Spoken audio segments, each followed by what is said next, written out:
Welcome to Beware of Spoilers. I am Adam. So this week's big release, X-Men Dark Phoenix. I think it's going by Dark Phoenix now, actually. They dropped the X-Men from the title. I saw the reviews on Rotten Tomatoes. I didn't read the aggregated score. I read the aggregated score. That's all I read. I didn't read anything else. I didn't read Metacritic. I didn't read any of the individual reviews or anything like that. I just looked at the aggregated score on Rotten Tomatoes before I went into the movie. And it was at like 19, 21. I forgot what it was when I saw it. It was yesterday I saw it. So, I saw the score.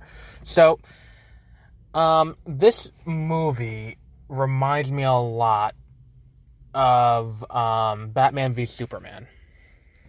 Not in terms of like what happens in the movie or the plot or anything like that. It's just the movie has a lot of plot it needs to move along. Because like Batman v Superman, we don't have a lot of time with a lot of these characters. Like most of the cast is returning cast, where it's like you have Magneto back for the fourth time, Professor X back for the fourth time.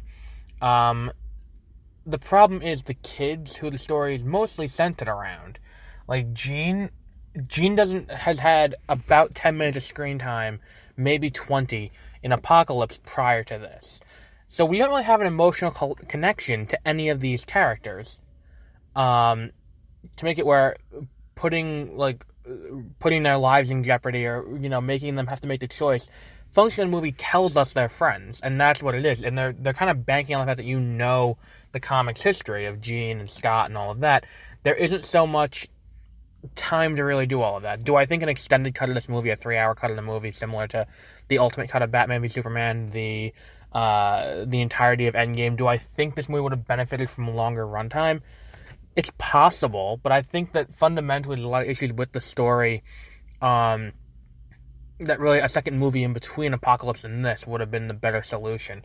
There's a lot of things that would have been good to have in this movie, considering they knew functionally from the beginning this was going to be the last X-Men movie. When they announced it, I think they always intended it as the last X-Men movie because they were, working on this before the Disney acquisition happened. So it's not like they went into it, expecting to get a sixth one. I think they went into this expecting it to be the last one. It's like they made no secret of the fact they were killing Mystique off in the trailer, and, I just feel like, I don't know. I feel, number one, I would like one of these movies to have, we did get one. We got, what's it called? Days of Future Past is the only movie to date, of the Origins trilogy, or quadrilogy at this point, where a woman doesn't die to motivate Magneto to do something, because it's like, in the first one, his entire motivation is based around him avenging his mother's death, and the Days of Future Past has nothing to do with a woman, as far as I remember. Apocalypse is because his wife and daughter get killed, and now here we have him not looking nearly 60 and motivated by the death of Mystique. And I think that in this movie, it's already bloated as it is. They spend too much time on the death of Mystique. It's almost the converse of what they do with Black Widow in Endgame, where it's like they're not really, they kind of just, deal with it for a little bit, then move on, and it's not enough. This movie is too much. Too much of the plot after her death is based around her death. And I feel like this movie would have benefited from, this is something we need to really address as, not we, the audience, we, the producers, we, the directors, we, the writers.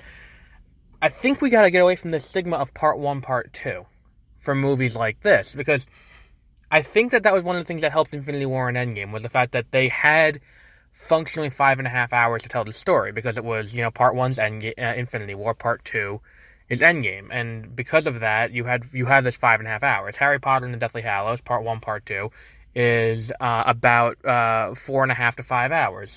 Breaking Dawn, part 1, part 2. Mockingjay, part 1, part 2. I think that going part 1, part 2 isn't necessarily a bad thing, and I think that as long as you don't call it part 1, part 2, that's where your problem, that's where the problem arises. Is the part 1, part 2 makes it where people will think the first movie doesn't matter, because that movie's not going to definitively come to a climax. That said, if you're going to do a trilogy, you could do a trilogy of Dark Phoenix. Like, there's enough there to culminate in Dark Phoenix, but from the beginning, you need to know this is where we're headed. This movie is going. This entire trilogy is going to be building to this in the end. It's going to be building to the end. And, like, this is where we're going. This is where we're going from the beginning. And I don't think that the original, like, either of the X-Men trilogies had that going for it. Neither what's it called? Neither the original trilogy with Patrick Stewart and I forgot his name, Ian McKellen. Neither that one nor the other one, the current one, really had a clear sense of direction of where are we taking these characters, what are we doing? Because if you have that clear, what are we doing, what's our next step, what are we hoping for, it makes it so that way you can say, here's where, like, you need to chart out the entire trilogy when you start this. And that's the problem here, is that an arc like, I actually have never read it. I'm going to be completely honest. I've never read Dark Phoenix. I picked it up today at Barnes & Noble, so I can read it. But going with, based on the sheer density of this book that I picked up, this is not something that you can go and just start with one movie and get the entire thing done. There's something you need to build to. And therein lies the problem. I think that they kind of had that in the original trilogy when they killed her off at the end of X2, and then The Last Stand has her resurrected, and they had her there from the beginning. I don't think one movie introducing her and then having her appear in the next movie is enough, by any stretch of the imagination, to set up the entirety of what this is. Because a lot of what Dark Phoenix is it's the emotional core of the characters, and that's what a lot of the X-Men are in general. It's these characters all get along together, and this is what they're up against. These movies don't really nail that in after Days of Future Past, between Apocalypse and this one. And I think that had they plotted out a trilogy, and they said, here's what we're going to explore in the first one, here's what we're going to explore in the second one, here's what we're going to explore in the third one, we're going to do that, we're also going to have, here are the generic plot lines we're going to carry through this, I think that it would have, worked out better. Unfortunately, they didn't do that.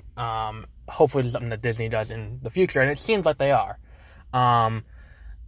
And really that happens when you don't have cycling writers and cycling directors, which is like Iron Man. The Iron Man trilogy doesn't have a clear, Favreau did the first two, and then Shane Black did the third one. Then what was it? It's like Captain America kind of has that, because it's Marcus McFeely all the way through his arc. His entire character arc is done by Marcus and McFeely, the writers, and so you get this sense of we're going to have from the beginning our what's it called? We know where we're going, we know where we're starting, we know the beginning, we know the end, we know functionally what's going to happen in the middle, but not specifics, so we can follow him through his journey. We didn't really have that here, and really, if you watch these movies, First Class functions as a prequel. And if you watch First Class, it really works well as a prequel to the original trilogy of movies from X-Men, X2, and The Last Stand. It functions very well as a prequel to that. It does not function as a prequel to, the movies that we got here in after Days of Future Past and all of that, because and I think part of it has to do with the 10-year time skip between movies. It doesn't give you, they try to do Star Wars, I call it the implicit characterization, or implicit character development. They don't quite do it in these movies as well as they do it in Star Wars. Whereas because it's such a time skip, and it's a visual time skip part of it too, where it's like things change, settings change, but because everything's kind of the same in the X-Men movies, where it is set, who's there, and all of that, and they don't make any attempt to make the characters look older or younger, it makes it where if they said that this movie was set immediately after Apocalypse, I would have been like, okay, that makes sense. If they said that Apocalypse, if it weren't for the fact that they say in the beginning of the movie 1992, I would have no idea when this movie took place, because they make no effort to it's set in the 90s, but the movie doesn't make any effort to show you that it's set in the 90s.